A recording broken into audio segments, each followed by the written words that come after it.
Bismillahirrahmanirrahim. Assalamualaikum anak soleh dan soleha. Bertemu lagi dengan Bu Ria dalam mata pelajaran Pendidikan Lingkungan Hidup kelas 6. Materi ini adalah materi yang terakhir kita di semester 1 mengenai tanah dan pengkomposan. Sudah siap ya menyimak?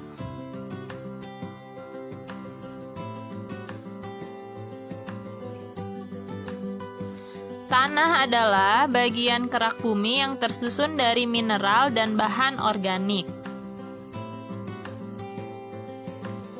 Tanah terbentuk dari proses pelapukan batuan.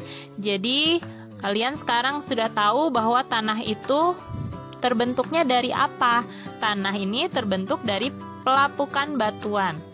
Prosesnya yang pertama adalah batu terkena sinar matahari, panas matahari yang terik ya, sehingga permukaan batuan ini mengembang dan karena suhunya yang tinggi menyebabkan permukaan batuan ini memanas dan mengembang. Kemudian pada malam harinya permukaan batuan ini mendingin karena suhu pada malam hari kan dingin ya, sehingga setelah tadi siang panas mengembang, kemudian sekarang mengkerut karena kedinginan. Nah, suhu yang rendah pada malam hari menyebabkan pendinginan pada batuan. Kemudian yang ketiga, batu juga terkena hujan. Ya, hujan turun mengenai batuan sehingga batuan mengkerut karena suhunya turun.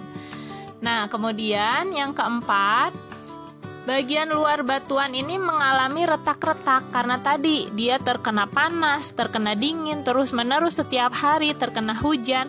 Lama-lama permukaan luarnya itu retak, ya.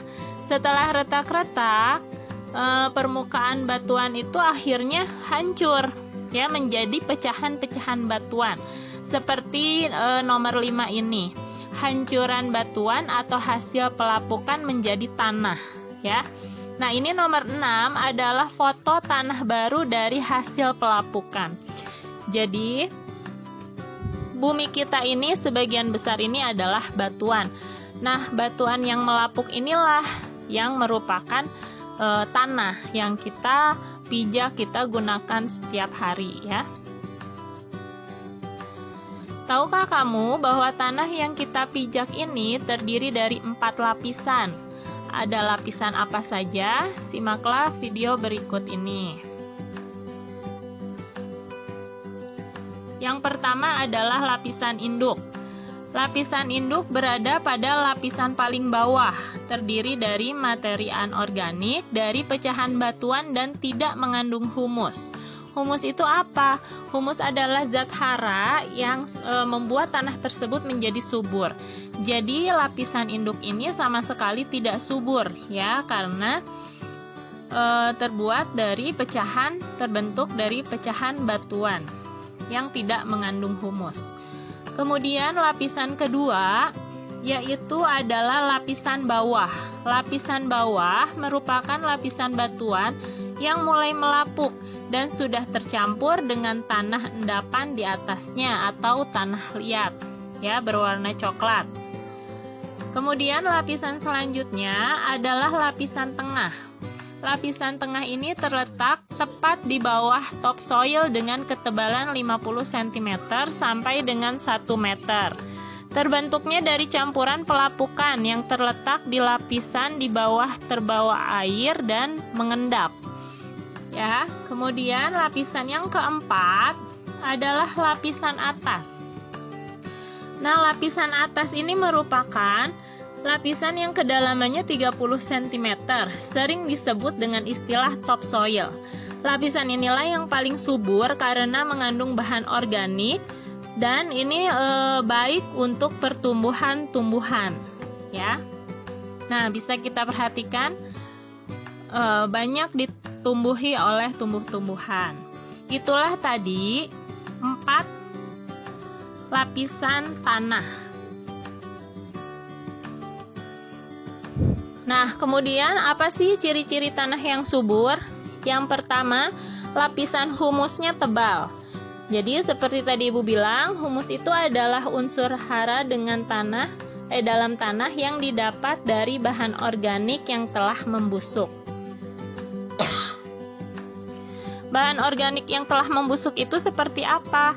Seperti daun-daun atau batang-batang pohon, kemudian hewan atau bahkan manusia yang sudah mati atau meninggal ya. Ini bisa menjadi unsur hara yang baik untuk tanah ya. Inilah yang disebut dengan bahan organik. Kemudian yang kedua, tingkat keasamannya seimbang. Jadi tidak terlalu asam dan juga tidak terlalu basah. Yang ketiga, bertekstur lempung sehingga mineral tidak mudah hanyut terbawa air. Yang keempat, kaya akan biota tanah seperti cacing. Jadi tanah yang banyak cacingnya menandakan bahwa tanah tersebut subur. Nah, bagaimana cara menjaga kesuburan tanah? Yang pertama, tentu kita sudah pelajari di pelajaran sebelumnya bahwa pencemaran tanah itu sangat tidak baik untuk kesuburan tanah. Sehingga dalam menjaga kesuburan tanah, kita tidak boleh melakukan hal-hal yang dapat mencemari tanah, seperti membuang sampah dan limbah sembarangan. Lebih baik kita mengolah dulu limbah yang akan kita buang, sehingga tanah tersebut tidak tercemar. Yang kedua, memberikan pupuk. Nah, pupuk ini ada yang disebut pupuk organik dan pupuk anorganik atau kimia. Pupuk organik ini contohnya pupuk kandang yang terbuat dari kotoran hewan, kemudian pupuk kompos yang terbuat dari pembusukan tumbuhan. Dan pupuk anorganik atau kimia ini contohnya pupuk-pupuk buatan ya, seperti NPK, ZA, urea, TSP, dan lain sebagainya. Nah, berhubungan dengan itu, mari kita membuat pupuk kompos dari sampah rumah tangga. Ini tujuannya adalah untuk meningkatkan kesuburan tanah di sekitar kita ya. Jadi kita akan membuat pupuk kompos dari sampah rumah tangga. Bagaimana caranya? Yang pertama, pisahkan dulu sampah rumah tangga yang dapat dibuat kompos dan yang tidak bisa dibuat kompos. Yang mana sih Bu yang bisa dibuat kompos? Yang bisa dibuat kompos itu yang pertama, sampah sisa makanan mulai dari sayur-sayuran hingga daging yang busuk. Kemudian, kertas bekas maupun tisu yang sudah tidak terpakai lagi. Dedaunan serta rumput juga bisa, kemudian potongan kayu, bumbu dapur yang sudah kadaluarsa, bulu hewan yang rontok, kemudian debu dari belakang lemari es itu bisa kita kumpulkan ya. Potongan rambut juga bisa. Ini bisa kita pisahkan dengan sampah yang lainnya, karena sampah-sampah inilah yang bisa kita buat menjadi kompos. Kotoran hewan pun bisa. Kalau kalian melihara ayam atau burung, silahkan kotorannya dikumpulkan untuk dijadikan pupuk kompos. Nah, langkah yang kedua yaitu siapkan wadah berukuran besar untuk membuat pupuk kompos. Jangan lupa bahwa wadah itu harus dilengkapi dengan penutup agar pupuk yang dibuat tidak akan terkontaminasi air hujan, hewan, ataupun tidak terkena sinar matahari. Yang ketiga, masukkan tanah secukupnya ke dalam wadah yang telah diisi dengan sampah organik. Ketebalannya bisa disesuaikan dengan wadah dan banyaknya sampah organik. Langkah yang keempat, siram permukaan tanah tersebut menggunakan air secukupnya, ya, secukupnya saja. Jangan sampai becek, tapi secukupnya. Yang kelima, masukkan lagi tanah ke dalam wadah. Kali ini tanah berperan sebagai penutup sampah.